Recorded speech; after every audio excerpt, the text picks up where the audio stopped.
Welcome to Parental Alienation and Narcissism by J. Claude McDaniel. This program is to help you heal and navigate through the hardships associated with narcissistic alienation. Please like and subscribe. Welcome to Video 13. My name is J. Claude McDaniel, author and victim of alienation. I share my experiences, education, and provide valuable information that I hope will help you navigate through your plight. In this episode, I take you through the subject of flying monkeys. From the narcissist's secret army explained in Part A to when flying monkeys take flight on behalf of the narcissistic alienator in Part B. Part A, the narcissist's secret army of flying monkeys. Alex stood at the edge of the neighborhood block party. Years earlier, this had been a place of laughter, friendship, connection. Neighbors greeted him with smiles.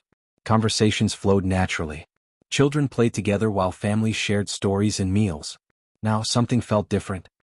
People who once welcomed him avoided eye contact. Conversations suddenly stopped when he approached. A few old friends nodded politely before quickly turning away. One neighbor crossed the street entirely. Alex hadn't changed. His values hadn't changed. His love for his children hadn't changed. Yet somehow he had become a stranger in a community he once called home. At first he couldn't understand what had happened. Then he discovered something many survivors of narcissistic abuse eventually learn. The narcissist rarely fights alone. When direct control becomes impossible, they often recruit others to continue the work for them. These people are commonly called flying monkeys. The term comes from the Wizard of Oz. In the story, the Wicked Witch doesn't always carry out her plans personally. She sends others to do it for her. The same dynamic often appears in narcissistic abuse. The narcissist remains in the background, appearing innocent, reasonable, concerned. Meanwhile, other people unknowingly become agents of the narrative, spreading stories, repeating accusations, reinforcing perceptions, and carrying out social attacks the narcissist never has to take responsibility for. One of the most important things Alex learned was this: flying monkeys are not always bad people. In fact, many are good people who have simply been manipulated. Some act out of misplaced loyalty. Others act out of sympathy. Some are motivated by fear. And many genuinely believe they are helping. They hear one side of the story. They trust the source. And they never realize they are participating in someone else's campaign. That's what makes the tactic so effective. The damage is real even when the intent isn't malicious. Alex began noticing how the process worked. A neighbor repeated something they had heard. A family member shared concerns that seemed oddly specific. A mutual friend suddenly questioned his character. Each interaction felt isolated. But together they formed a pattern. The same narrative appearing again and again. The same accusations repeated by different people. The same distorted version of reality spreading through social circles. One person became 10. 10 became 20. And eventually the story began sounding like accepted truth. The narcissist no longer needed to spread the narrative directly. Others were doing it for them. And that's the true power of flying monkeys. They amplify the message. They create social proof. And they make a lie sound credible simply because so many people are repeating it. Alex eventually realized that the battle wasn't just against one individual anymore. It was against an entire network of influence. A network built on assumptions, rumors, half-truths, and carefully crafted distortions. The most frightening part was that many participants never understood the role they were playing. They believed they were helping, protecting, supporting, when in reality they were becoming tools in someone else's campaign. And as Alex would soon discover, the influence of flying monkeys reaches far beyond neighbors and casual acquaintances. It can penetrate families, friendships, professional relationships, and even future generations. In the Part B of this story, we'll explore how flying monkeys take flight and become embedded within family systems, how they influence major life events, and why their impact can continue long after the relationship itself has ended and the target of the narcissist has been successfully alienated.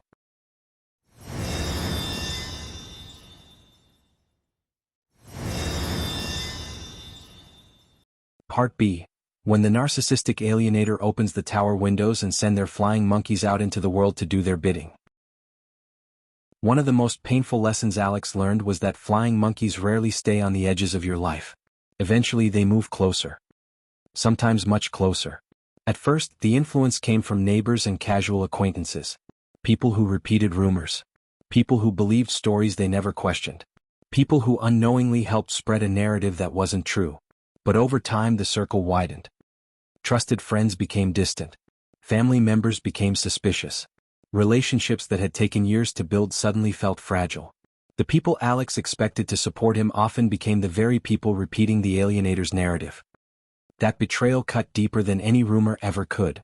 Because when strangers believe a lie, it's painful. When family believes it, it's devastating. Alex discovered that flying monkeys often emerge from the people closest to you. A sibling, a cousin, a longtime friend, someone who has known you for years. And because they already possess credibility within your social circle, their participation can be especially damaging. The narcissist understands this. Influence is always more powerful when it comes from a trusted source. In some cases, the manipulation extends even further. One targeted parent described how the narrative followed their children into adulthood. When their daughter became engaged, the future in-laws had already formed opinions based on months of misinformation. The targeted parent wasn't excluded because of anything they had done. They were excluded because of stories they never knew were being told. Wedding planning became difficult. Family gatherings became uncomfortable. Relationships that should have been opportunities for connection became new battlegrounds. The alienation had expanded into an entirely new family system. And that is one of the most devastating realities of flying monkeys. Their influence doesn't always end when childhood ends. It can continue into marriages, births, holidays, grandparent relationships, and future generations. Alex also learned about something known as secondary flying monkeys. These are people who were never directly influenced by the narcissist at all. Instead, they adopt the narrative from someone else. A friend hears a story from a relative hears it from a neighbor hears it from a former spouse. And before long, no one remembers where the story started. The narrative takes on a life of its own. It spreads through repetition. And repetition creates the illusion of truth. That is how misinformation becomes social reality. Not through evidence, but through constant reinforcement.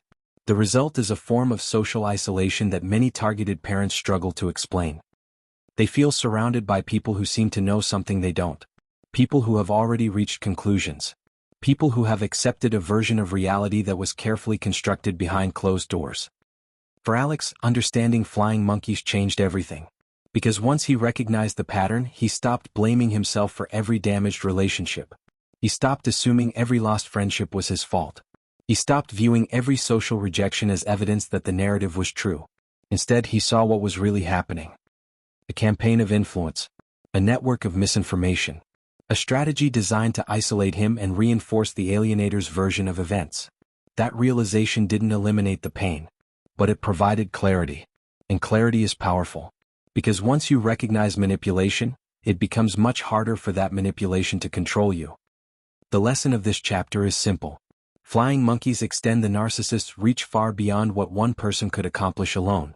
They become amplifiers, messengers, and sometimes enforcers of a false narrative. But they do not define reality. Truth remains truth, even when surrounded by noise. And understanding how these social networks operate is the first step toward breaking their influence. As these episodes continue, we'll explore the methods of gaslighting. Gaslighting is the method used by your alienator to have you doubting reality yourself. You doubt your own memories, truths, perceptions, even your sanity. The reason why, in many cases, the target must bail out of a dismal relationship for their own well-being. Their alienator has essentially succeeded one way or the other, leaving the targeted victim to hope and pray that those alienated will someday catch on and reach out. This ends episode 13 of my videos. Part 14 will be speaking to the methods of being gaslight. Thank you for reviewing my site and listening to this episode. Please like, subscribe, and comment. It helps this valuable site to grow and spread sound educational information. Sincere thanks, J. Claude McDaniel.